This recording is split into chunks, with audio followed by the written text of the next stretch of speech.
김운둔갑은 고대로부터 내려온 점술로 삼식 중 하나로서 대유김, 태을식, 둔갑식 등을 삼식이라 합니다. 이 중 하나라도 통한다면 신선이 부럽지 않다고 여겨져 왔는데 특히 김운둔갑은 병법에 많이 응용되어 국가에서 배우는 것을 금하는 시기도 있던 술수입니다. 그런데 중공에서 8월에 나온 출처불명의 예측이 인터넷에 나돌고 있습니다. 8월 28일 중국 인터넷에 누군가가 김운둔갑이 점사를 올렸습니다.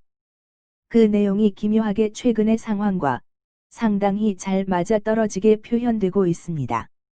지금은 미 대선의 부정선거로 인한 그 후유증이 만만치 않아 미국 헌정의 위기로까지 이야기하고 있습니다. 이에 관한 점사의 내용은 이렇습니다. 바이든이 음력으로 수월 말에 부정한 수법으로 트럼프 표를 누락시킨 뒤 당선을 선언합니다. 그러나 해월 초 돼지 달에 트럼프가 이의를 제기해 결과가 뒤집히게 되고 바이든은 내려오게 된다고 합니다. 그리고 감옥에 들어갈 수도 있다는 것입니다. 중국 달력을 보면 11월 6일에 수월이 끝나고 11월 7일이 해월 돼지달이 시작되는 시점으로 해월 초라고 하면 11월 16일까지의 기간입니다. 11월 7일부터 16일 사이에 사태가 급변한다는 겁니다. 바이든이 이기는 듯하고 트럼프가 패배한 것처럼 보이면서 미국이 혼돈스럽지만 이는 모든 악이 제 모습을 드러내고 정의가 바로 서는 과정으로 보인다는 겁니다. 미신이라 여길 수도 있지만 어쨌든 중국인들도 그만큼 미 대선 결과를 궁금해하고 있다는 증거입니다. 조 바이든은 치매 증상이 심해 선거 부정을 자기 입으로 자랑스럽게 털어놨습니다. 미국 정치 사상 가장 광범위하고 포괄적인 선거 사기 조직을 보유하고 있다고 말했습니다. 우스꽝스럽지만 그가 말한 것처럼 구체적인 증거들이 속속 나오고 있습니다. 줄리아니 전 뉴욕시장은 대선 다음날 필라델피아에 들러 우편 투표가 부정선거의 온상이라면서 연방대법원으로 가져갈 것이라고 밝혔습니다. 그는 우리를 바보로 알고 있다면서 민주당이 우편 투표 부재자 투표에서 조직적인 사기를 저질렀다고 질타했습니다. 조 바이든은 핵심 승부처에서 거대한 부정을 저질러 당락을 뒤바꾸는 희대의 사기쇼를 벌이고 김운둔갑에서 예언한 것처럼 지금 현재는 승리의 단꿈을 꾸고 있습니다. 그러나 이런 상황은 트럼프가 대통령 선거에서 이기지 않고도 합법적으로 헌법과 관련 법률에 따라 백악관에 4년 더 머물 수 있는 방법을 제공할 수도 있습니다. 지난 9월 미 월간지 애틀랜틱 몬슬리와 워싱턴 포스트는 올해 대선에서 우편 투표용지의 발송과 개표 과정을 둘러싸고 수많은 소송이 지리하게 전개되어 주마다 최종 개표 결과를 발표하지 못하게 되면 트럼프 대통령이 합법적으로 권좌를 지킬 수 있다고 보도했습니다. 그것은 미국인 유권자 대부분이 알지도 못하는 133년 된 선거인계 수법이 그 핵심에 있다고 했습니다. 원래 미 대선은 후보자의 능력 검증 없이 타고난 선동적인 달변으로 군중 심리를 좌지우지할 수 없도록 주마다 유권자들이 투표한 표심을 반영해 선거인 명단을 워싱턴 DC로 보내고 535명의 선거인이 연방의회에서 다시 형식상 투표하는 간접선거 방식입니다. 각 주에서 승리한 후보가 그 주에 할당된 선거인을 모두 독식하게 되며 이들 선거인단이 내년 1월 6일 다시 모여 투표를 합니다. 어느 후보든 전체 선거인의 과반수 201명을 확보하면 끝나는 게임입니다. 그런데 1887년 제정된 선거인계수법은 대선일로부터 40일 내에 각 주가 이 선거인 명단을 미의회에 보내도록 규정하고 있습니다. 1876년 대선 이후 여러 주에서 서로 승리했다고 주장하는 후보의 정당이 각각 다른 선거인 명단을 보내 혼란이 초래된 뒤에 만들어진 법입니다. 올해는 12월 14일까지 주마다 이 선거인 명단을 워싱턴에 보내야 합니다. 그러나 올해는 우편 투표 비중이 급증해 개표의 시간이 더 걸릴 것으로 선거 전부터 예상하고 있었습니다. 또 우편 발송 대상자의 선정을 놓고 이미 여러 곳에서 소송이 제기됐고 개표가 시작되면서 우편으로 접수된 기표 용지 합법성과 대표 절차를 놓고 줄 소송을 예상했었습니다.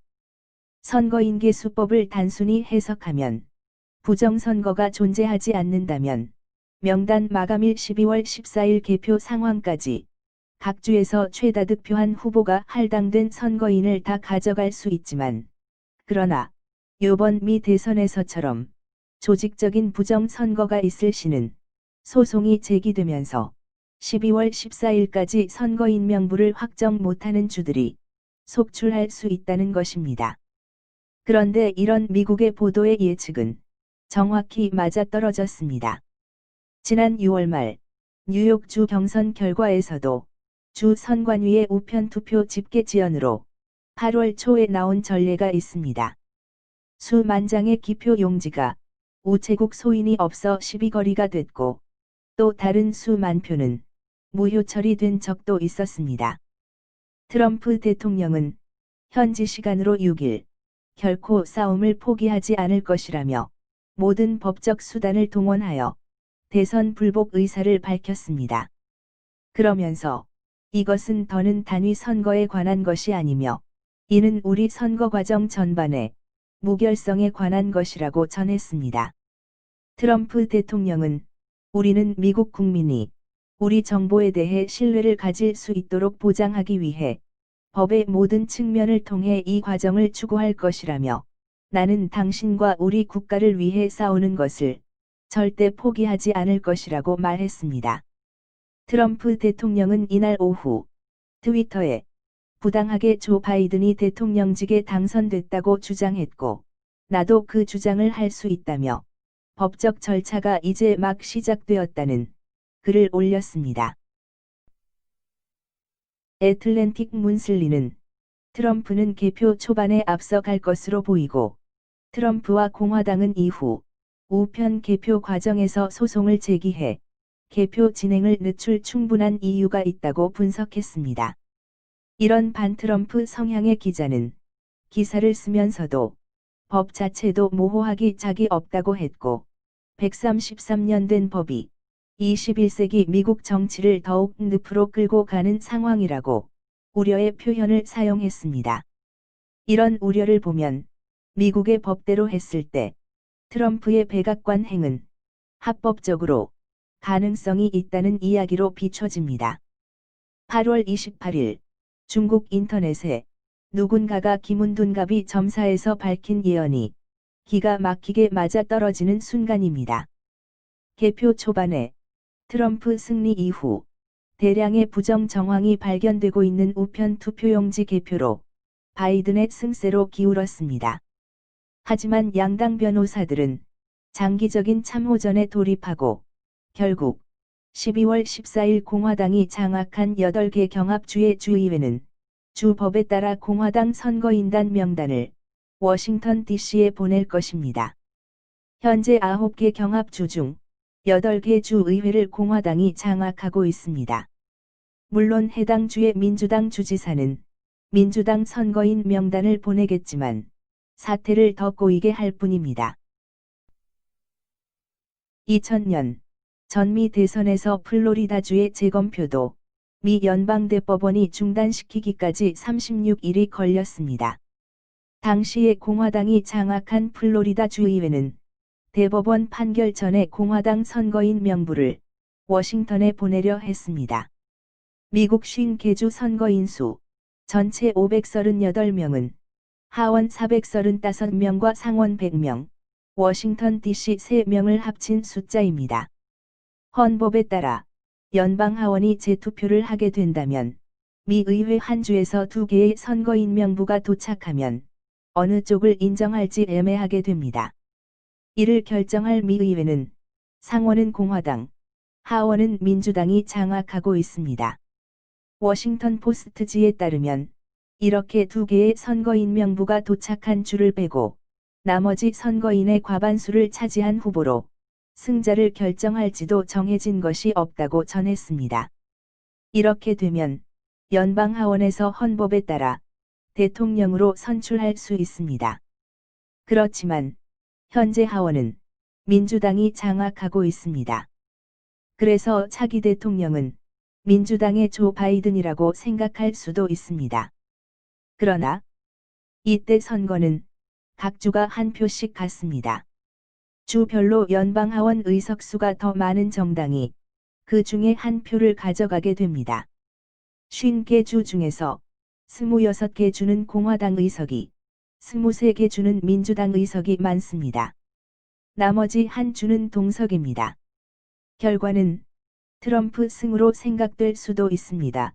따라서 트럼프와 공화당으로선 133년 된 선거인계수법이든 헌법에 규정된 하원 선출법이든 개표를 둘러싼 소송을 합법적으로 계속 끌고 갈 이유가 충분히 될 수 있습니다. 그러나 이것에 대해 민주당이 이의를 제기하면 결국 이에 대한 판결은 연방대법원으로 갈 수밖에 없습니다. 예를 들어 대선을 판가름할 경합주 중에서 대량의 선거 부정으로 문제가 되고 있는 주는 미시간, 펜실베니아, 위스콘신, 조지아주이고 주의회가 모두 공화당 수중에 있지만 이 중 펜실베니아, 위스콘신과 미시간주의 주지사는 민주당이고 조지아주 주지사만 공화당에 소속되어 있습니다. 그리고 오하이오, 아리조나, 플로리다주는 현재 주지사와 주의회가 모두 공화당 수중에 있습니다. 그러므로 이런 선거 부정이 있는 경합주에서 주의회 다수당과 주지사가 속한 당이 다를 경우 두 개의 선거인 명단이 워싱턴 DC로 보내지게 될 수밖에 없습니다. 그러므로 여기서 어떤 선거인단을 선택하는가는 연방대법원의 판결이 필요하게 된다는 것입니다. 현재 연방대법관 9명 중 6명이 공화당 성향으로 분류되는 사람들이고 이 중에 중립인 인사인 대법원장 존 로버츠를 빼고 생각하면 지금 저 흐름을 봤을 때 트럼프가 유리하게 대법원에서 판결될 가능성이 굉장히 높아집니다. 2000년에 엘고어와 조지 부시 때에도 연방대법원이 결정을 했는데 이렇게 결정되면 뒤집기가 쉽지가 않습니다. 연방대법원 권위가 엄청나기 때문에 연방대법원의 결정이 있으면 거기에는 승복을 하게 될 것입니다. 결국 연방하원에서 판결하던 연방대법원에서 판결하던 트럼프에게 유리한 결과를 도출할 수 있기 때문에 미 대선 훨씬 이전 8월 28일 공개된 김은둔갑이 예언이 잘 맞아떨어질 가능성이 많아 보입니다. 이번 대선에서 트럼프의 아름다운 양보는 절대로 있을 수 없습니다. 자유민주주의를 지켜내느냐, 아니면 이 자유민주주의를 딥스테이트와 중공에 빼앗기냐 하는 중차대한 세기의 싸움이기 때문입니다. 트럼프는 분명 대선 전부터 우편투표 부정 위험에 대해 경고해 왔습니다. 그런데 트럼프 진영이 한국에서 사전투표 부정선거의 사례를 집중적으로 검토하고 연구하면서 부정선거를 방지하기 위해서 검토하고 연구한 것이 아니라 어떻게 하면 아무도 모르게 증거를 수집하고 이들을 한 번에 끝내버릴 수 있는지를 연구한 것일 수도 있습니다. 그러므로 우편투표 부정선거 증거들이 앞으로도 지속적으로 등장한다고 봐도 될 것 같습니다. 어용 언론의 노란한 무지한 대중들은 그때부터 생각하게 될 것이며 주류 언론들과 딥스테이트 세력들의 정체가 드러나게 될 것입니다. 이제 한국의 4.15 부정선거도 역시 판이 최대치로 끼워졌습니다. 선거 부정이 세계적 이슈의 중심으로 떠오른 것이므로 대한민국의 부정선거도 그 정체를 드러날 가능성이 훨씬 높아졌습니다.